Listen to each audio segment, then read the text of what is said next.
विधानसभा बिठूर 210 के शान युवा प्रत्याशी अभिजीत सिंह सांगा भैया इस बार फिर से उतरे हैं मैदान में। आप सभी जनता जनार्दन के सम्मान में जिनका प्यारा चुनाव निशान है कमल कमल कमल, कमल का ही बटन दबाना है। अभिजीत सिंह सांगा भैया को भारी मतों से जिताना है और 210 बिठूर से अपना विधायक बनाना है।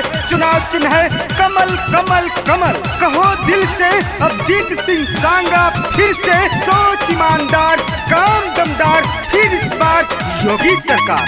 चाहे जितना जोर लगा लो, चाहे जितना शोर मचा लो, चाहे जितना शोर मचा लो, चाहे जितना जोर लगा लो, चाहे जितना शोर मचा लो, जीतेंगे अभिजीत सिंह ही आएंगे तो बाबा ही विधायक बनेंगे सांगा ही आएंगे तो बाबा ही विधायक बनेंगे सांगा ही।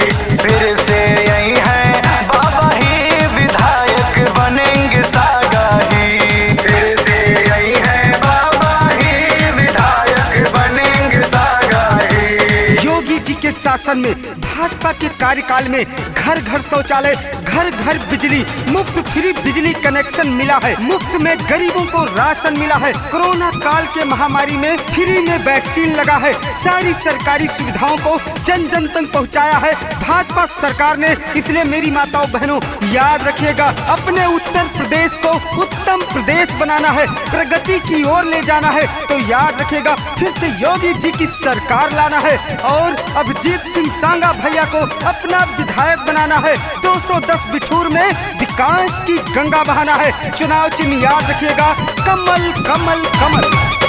सबको पेंशन मुफ्त में राशन, सड़कों का है जाल बिछा, सड़कों का है जाल बिछा, सड़कों का है जाल बिछा। हर घर बिजली शौचालय है, बिठूर में बदलाव दिखा। 210 की जनता बोले, 210 की जनता बोले, आस पूरी होगी ही आएंगे तो बाबा ही विधायक बनेंगे सांगा ही। आएंगे तो बाबा ही विधायक बनेंगे सांगा ही।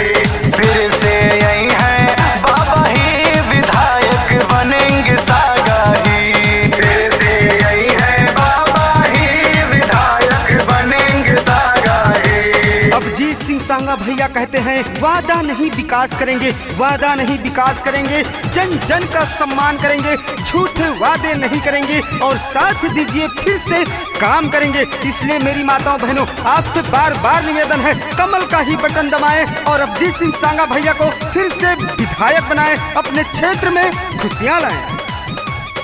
सोच ईमानदार काम दमदार अभिजीत सिंह याद रहे, अभिजीत भैया याद रहे, अभिजीत भैया याद रहे।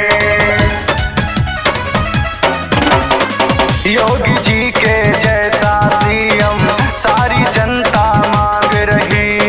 घर घर में भगवा लहरेगा, घर घर में भगवा लहरेगा, जीतेगी बीजेपी ही आएंगे तो बाबा ही विधायक बनेंगे सांगा ही।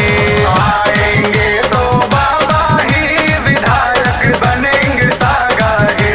फिर से यही है बाबा ही विधायक बनेंगे सांगा ही। फिर से यही है बाबा ही विधायक बनेंगे सांगा ही। गरीबों को अपने दिल में बसा के रखने वाले, सभी का सम्मान करने वाले, जात पात में अंतर नहीं रखने वाले, बराबर सभी से मिलने वाले, सभी की समस्याओं को सरकार तक पहुंचाने वाले आपके बेटे आपके चहेते अभिजीत सिंह सांगा जी इस बार फिर से उतरे हैं मैदान में। इनके सम्मान को बचाना है, खुशहाली लाना है और कमल का बटन दबाना है। अपना विधायक अभिजीत सिंह सांगा भैया को फिर से बनाना है। चुनाव निशान कमल कमल कमल।